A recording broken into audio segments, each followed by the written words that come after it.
Your mind is a battlefield, and every morning you're losing. You lose to the snooze button. You lose to a flood of notifications from a world that hasn't earned your attention yet. You lose to the quiet, creeping anxiety of the day ahead before it even begins. You surrender the most valuable territory, your own focus, your own peace, without putting up a single fight. And then you wonder why you feel reactive instead of proactive, pulled by the currents of the world instead of setting your own course. But what if you could walk onto that battlefield not as a foot soldier, but as a master? There's a discipline, a secret forged in the crucible of life or death combat, inspired by Japan's most legendary warrior, Miyamoto Musashi. A man who faced over 60 duels and never once tasted defeat. His edge wasn't luck or raw talent. It was meticulously crafted in the silent, pre-dawn hours. It was a ritual he used to achieve a state of pure focus and mental invincibility. This isn't just about waking up at 5 a.m. It's about forging a mind of steel. This is the 5 a.m. samurai habit. The first discipline of the warrior isn't the sword. It isn't strength, it's control. And your first act of control, the first victory of the day, is conquering the dawn. What does that really mean? It's not just about forcing your eyes open. It's an assertion of your will. Miyamoto Musashi understood that hesitation was death. In a duel, the split second you spend debating your next move is the exact moment your opponent strikes. Your life today is no different. The moment your alarm rings, you start negotiating with yourself. Just 5 more minutes. I'm too tired. I'll start tomorrow. In that negotiation, you've already lost. You've communicated to the deepest part of your being that your feelings have more authority than your decisions. You've taught your mind that your commitments are flexible, that your will comes second to your comfort. Psychologists call the act of getting up immediately behavioral momentum. By starting with one positive, non-negotiable action, you create a cascade. You're telling your brain that you're moving forward, not second-guessing. But for the warrior, it's something deeper. It's an act of identity. The samurai rises before the sun, not because of what he has to do, but because of who he is. He claims the sacred silent time that belongs to no one else. In that quiet, he's not an employee, not a parent, not a consumer. He is the master of his own state. Contrast that with the modern default, waking up and immediately grabbing your phone. You're filling your mind with other people's thoughts, problems, and agendas before you've even had a chance to find your own. You invite chaos in as your first guest. The forging of a mind of steel begins with this one powerful act, waking with intent. This isn't about productivity, it's about sovereignty. While we don't have Musashi's daily planner, his writings, like Do Nothing Which Is of No Use, point to this core principle. The first moments of your day must serve your path. Lying in bed, lost in the fog of indecision, useless. Scrolling through the lives of others, useless. Letting anxiety dictate your state, useless. The practice is severe in its simplicity. When you wake, you rise immediately. There is no debate. Your feet touch the floor. You move to a quiet space. This is the first principle of the Dokudo, the 21 rules Musashi wrote just before his death. Accept everything just the way it is. This includes the discomfort of waking up. You accept it without fighting it. You don't battle the feeling of tiredness. You simply act in spite of it. This isn't weakness, it's the highest form of control. You're not at war with your body's desire for more sleep. You're just demonstrating that your will operates on a higher plane. This single act is the forging. It's the raw material of your will being hammered into shape. Each morning you do this. You add another layer of steel to your mind. You're proving to yourself, in the most fundamental way, that you are not a slave to your impulses. You are not reactive. You are a creator. You are the one who decides when the day begins. You are the one who conquers the dawn, and from that first victory, all other victories become possible. It's a small win, but it's a win that echoes, building a foundation of self-respect more powerful than any fleeting wave of motivation. You don't need motivation when you have proof, and that proof is forged every single morning in the quiet before the sun. After the forging comes the sharpening. A blade, no matter how well made, is useless if it's dull.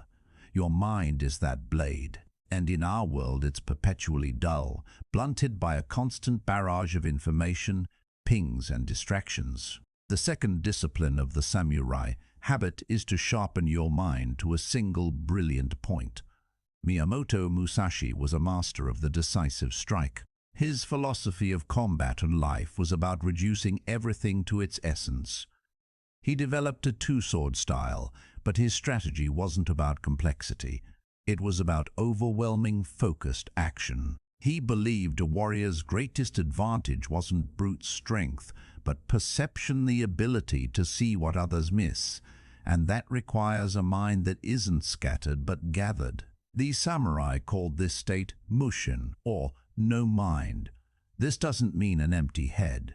It means a mind free from the prison of endless, circling thoughts, a mind not stuck on the past or worried about the future, but totally present, fluid, and responsive. It's that state of flow where the right action just happens without hesitation. Your mind right now is probably the opposite of mushin.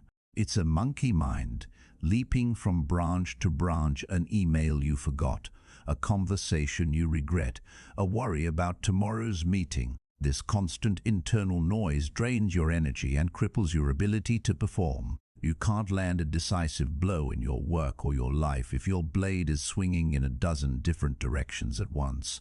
The sharpening practice is the antidote. After rising, you simply sit in stillness, not to fight your thoughts, but just to watch them pass like clouds. This is the essence of sharpening. You aren't forcing focus. You're training your attention. Here's the practice. For 10 minutes, you sit.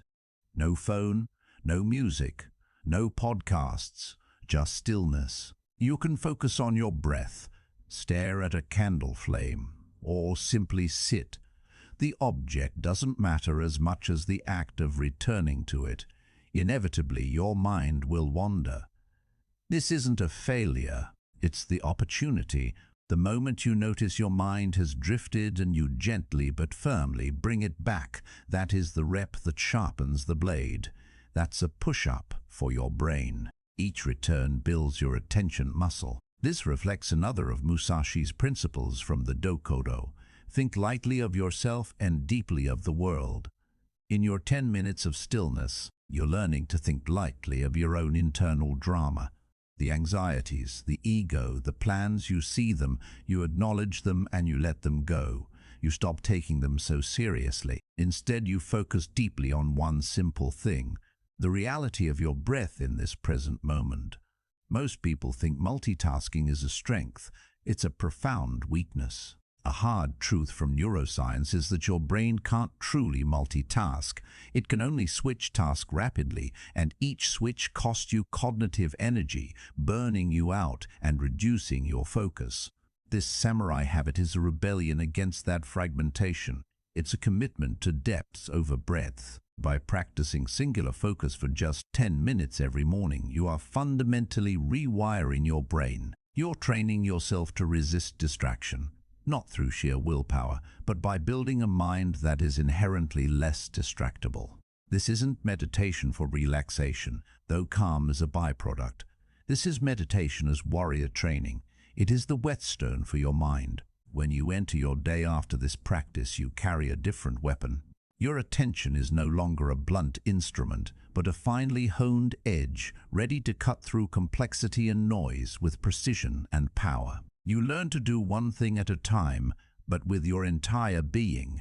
That is the sharpened mind. That is the mind of a master. A forged, sharpened blade still isn't enough. The final discipline is knowing precisely where and how to strike. A warrior who charges into battle relying only on his sharp sword and quick reflexes will be defeated by an opponent who has already fought the battle 100 times in his mind. The third discipline of the 5 a.m. samurai habit is to walk the path of your day in your mind before you take a single physical step. This is the principle of envisioning. This isn't about wishful thinking. It's a strategic rehearsal for victory. The Stoic philosophers had a similar practice. They called premeditatio malorum, or the premeditation of evils. It sounds grim, but it's not about pessimism or generating anxiety. It's about stripping surprise of its power. Before a duel, Musashi would have considered every possible move, every potential disadvantage, every dirty trick. By visualizing difficulties in advance, he neutralized their psychological impact. Panic comes from the unexpected. When you've already met the challenge in your mind and rehearsed your calm, effective response, there's no room for panic. There is only execution. Here's how you apply it. After your 10 minutes of sharpening, take the final 5 or 10 minutes to envision your day. First, identify your main objective. What is the one critical task that, if you complete it, makes the day a victory? Be specific. Work on the project is vague. Complete the first 3 slides of the Q2 presentation is a clear target. Second, and this is the key, visualize the obstacles. Don't imagine a perfect day. That's a fantasy. Imagine reality. What's likely to go wrong? The meeting will run long. A colleague will interrupt you with an urgent request. You'll feel the pull of procrastination. You'll get a frustrating email. Picture 1 or 2 of these things happening. Third, rehearse your victory over them. See the interruption coming. Feel the internal pull of distraction. And then vividly and calmly execute your prepared response in your mind. See yourself politely telling your colleague, "I can look at that this afternoon, but for the next hour, I need to focus on this." See yourself taking one deep breath after reading that frustrating email and returning to your task, unbothered. See yourself noticing the urge to procrastinate and, without judgment, bringing your focus right back to the work. You're not just thinking about it, you're creating a mental and emotional blueprint. Your brain doesn't draw a strong line between a vividly imagined experience and a real one.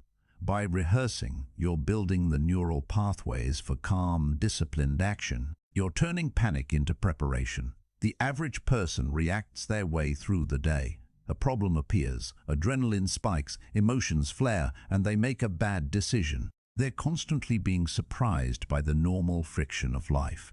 The warrior, through this practice, responds. He's anticipated the friction. He has a plan. He meets the challenge not with shock, but with a calm recognition, "I was expecting you." This is the ultimate expression of control. You're no longer a victim of your day. You are the architect of your responses.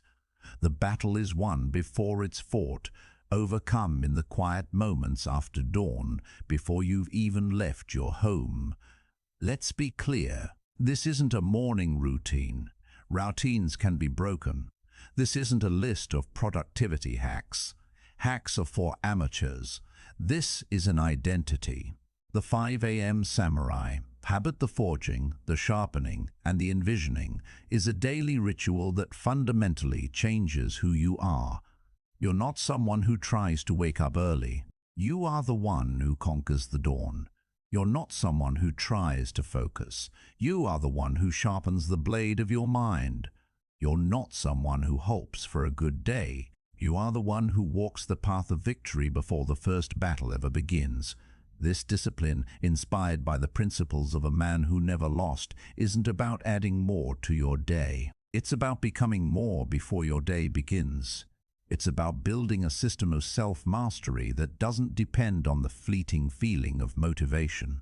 It's about honoring your own word, respecting your own commitments, and forging an unbreakable will, one morning at a time. A mind of steel isn't something you're born with.